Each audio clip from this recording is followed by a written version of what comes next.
สบายดีเนาะมื้อนี้จะมานำเสนอพยัญชนะในภาษาเกาหลีสำหรับภาษาเกาหลีนี้มีพยัญชนะอยู่14ตัวใน14ตัวนี้มีพยัญชนะซ้อนมี5ตัวหรือว่าพยัญชนะผสมตัวที่1ก็จะอ่านว่าคียอกจะเท่ากับกอไก่ขอไข่ขอควายอยู่นี่ตัวที่2วันนี้อื่นนอนกหรือว่านอหนูที่3ที่อึด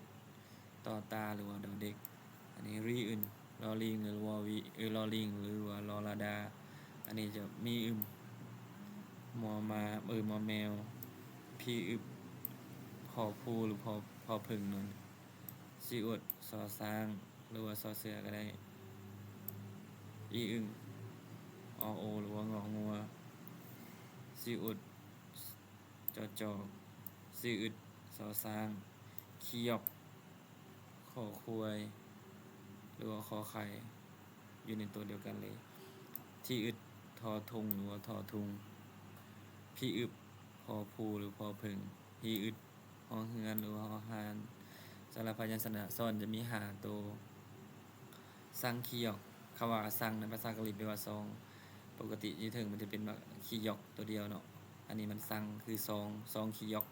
ซังขี้ยอกเท่ากับกอไก่อันนี้ซังที่อึดต่อตา